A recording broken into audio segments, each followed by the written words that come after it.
Kenya's High Court has temporarily blocked a proposed deal for India Adani's group to lease the country's main airport for 30 years in exchange for expanding it. What's up, everybody? I hope you're doing good. It's a beautiful day, but not so beautiful for Kenya right now. I think we need to talk about this. I love Kenya, my Kenyan people, VP. Beautiful place, lovely people. Really some of the greatest time ever. I went to Kenya just wanting to experience New Year's Eve in a brand new country, especially African country. I wasn't disappointed. But I must say, I still need to do more because I don't think I had the fun and the pleasure that I thought I would have had with my Kenyan brothers. They were too quiet. Nobody was jumping. Nobody was, when you go 10, 9, with 31st of December, right before New Year's. 4, 5, 2, 1, Happy New Year. You expect people to jump and dance and go crazy. They were just sitting there dressed in white, everybody white. Everybody just looking rich and stuff. Nobody. I was very disappointed. Like if you go to the African countries out here, if you go there on that specific moment, it's crazy. It goes wild. I didn't get that, and that left me kind of empty. But overall experience was really, really good. Cheers, my Kenyan people. Okay, so we are in Kenya. Yes, Kenya. Lovely country, good people. Really, really love it. If you've never been to Africa, go to Kenya. You're certainly going to find something you can relate to. However, Kenyans have been on the road fighting very hard.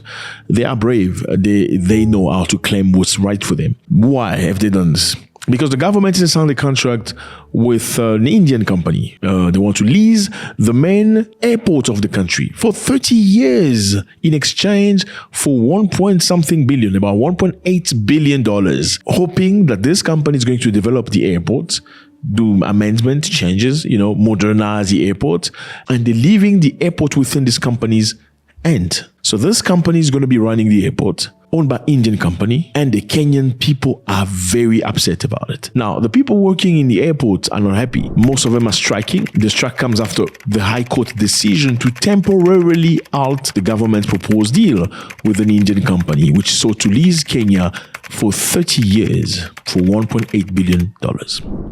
Now, fellas, I need all of us to understand. There are Indians that live in Africa, especially East Africa and South Africa. The Indians came to Eastern Africa while the colonialists wanted to build the railroad from Mombasa, which is the port in Kenya, all the way to Kampala in Uganda. Why did they need the railroad? Obviously, so they can steal faster. They can take timber, they can take gold, they can take diamonds, they can take ivory and stuff they can loot. So, from the train to the port, easy. So these people came to Africa. If you watch most of these African countries, there aren't many nice roads. However, the nicest road, I'm talking about the roads that were left by the colonialists, are usually you'll notice a road from a mining site to the port. It's usually from a mining town to the port that are the nicest road. Why? Because obviously the stealing and the leaving. So when the colonialists came into East Africa, they needed to build the railroad. For whatever reason, they chose not to use the black people to build the railroad. They went all the way to India. Remember, India was colonized by Britain. They went to India, got Indians. Say, hey, come to Africa, you're going to build the railroad. Indians came, they built the railroad. After colonialism, some Indians went back. Many Indians remained, and they were incorporated into the society. But Indians in Kenya and Uganda have their own communities outside the Africans. Okay, they're African when they want it, hey, when they want to, they're African. But when it's time to gain and to prosper, they're very much Indians. If you notice Indian companies in East Africa, for most cases, you will see the manager is Indian. His second is Indian. The ground manager is Indian. The whoever is Indian. The desktop is probably Indian. Only the cleaners are black. Okay? Only the very low security guards are black. That's how Indians operate. They will bring in people from India. Yeah. They open a brand new company. A new hotel, they will bring in somebody from India to come and manage people from Africa. That's how they operate. Now, this is the very same reason why many Kenyans are not happy, because they know how Indians operate in East Africa. Now, Kenya giving the Jomo Kenyatta Airport to this Indian firm just means these Indians are going to amend and change. And apparently, they have an objective to diminish or to reduce the number of workers. And obviously, that's not a good sign. If you remove the workers, what kind of job are they going to do? I mean, these are parents, husbands, wife that are taking care of their families. Now, if you reduce the number, and clearly they're going to reduce the number not to leave it empty, they're probably going to reduce the number so they can bring people from India to come and work. And if they don't reduce the number of workers, the managers are probably going to be Indians. So for 30 years, Kenyans have to live in this sort of, like Jomo Kenyatta provides a livelihood, a living for a lot of Kenyans, whether directly or indirectly, okay, whether it's through commissions or direct transactions. Now, when you bring a firm from a necessarily different type of people, they're going to bring a different type of operation. Some people believe this is not a lease. Some people believe this is a sale. Why are they going to the airport? Imagine we are signing off our airport to be run by a private company, which is going to hold that for 30 years. And after the contract expires, they would keep equity in that arrangement of our airports at the rate of 18%, eternally. How did somebody sign an agreement like that?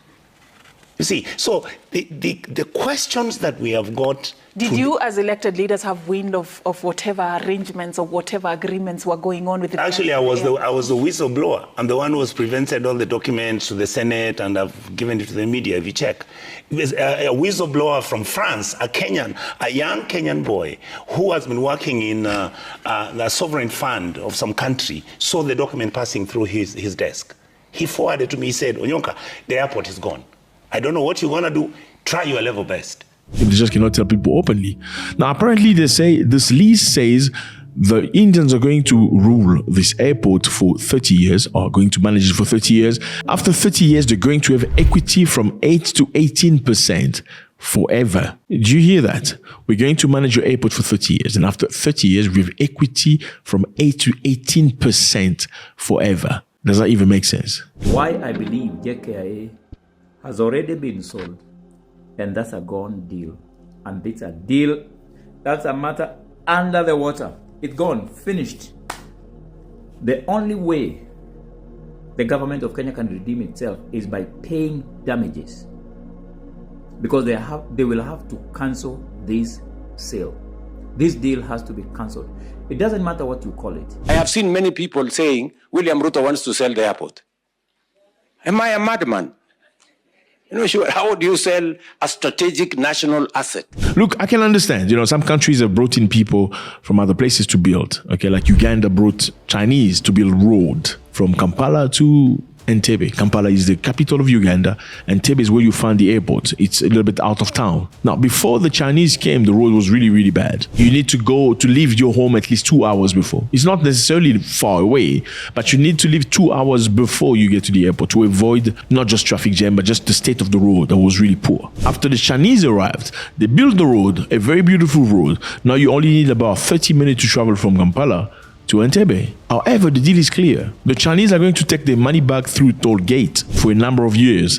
They're going to take their money back. As soon as they retrieve their money that they invested in some interest, they're done. So the road is Ugandan. Chinese have no equity. So they have no rights or anything to the road. That's not the case of the airport in Kenya, as per the expert. So again, let me remind you, fellas, like a while back, we saw what's happening in Kenya. Kenyan people were in the street fighting again for their rights. They're very brave. You need to clap a hand for Kenyans for that.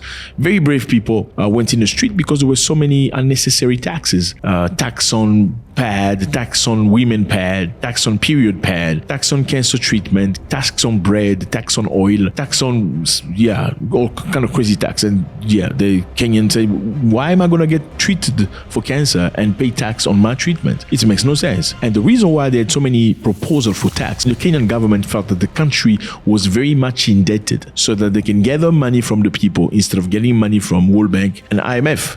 Now, unfortunately, in these instances, the idea may be good. Practically, that is not how it happens. What happens generally in African countries is once you have money that you requested for a very genuine cause, they're going to start splitting the money into the cause and the private use of the money, unfortunately. So there will be unnecessary spending because the money is available, because that's Africa for you. I'm just being honest with you. There will be spending that are above and beyond and outside the plan the reason why we acquired the money for. Whether you are getting the money for the right reasons or not, if there is no strategy on how to block and stop that from happening again, it's just going to be a waste of time and a waste of energy for everybody. Now, congratulations to Kenyan people for stepping up and speaking out about this and showing that they're not happy. They're not like some African countries where government just chooses to do whatever they want. They never express themselves. Kenyans have expressed themselves and the people have heard. The court has temporarily suspended the deal. Temporarily. Please don't get too excited. That means they could open the deal in a week time or 2 weeks, or maybe temporarily stopped so you can just shut up. Once you shut up, they move on. We know the strategy. So don't let your guards down. The deal faces widespread opposition from civil society group, a section of the public, and leaders who argue that lack of transparency could result in job losses for local workers. Many Africans, unfortunately, fellas, many leaders will prefer doing business with foreigners. They will give foreigners opportunities to the detriment of the local people. Yeah, I'm the boss, I'm the chief, I'm whoever in the government, and I'm doing great. I have big cars, big houses. I don't care about you, the people. I bring my Indian friends, they make money, I make money. We don't care about you. That's how it is, unfortunately. They don't love you as an African more than they love that investor. Trust me, they don't.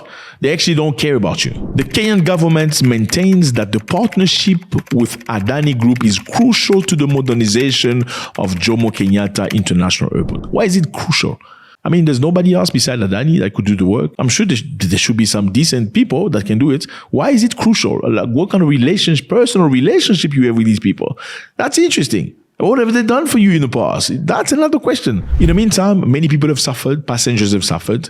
They were stranded in Nairobi Airport. I love Nairobi Airport. Very nice. But yeah, I don't want to experience something like this. Since Tuesday night, when the Kenyan Airport Workers Union began an indefinite strike at midnight to protest government's plan to lease the airport. Do not lease the airport that doesn't belong to you.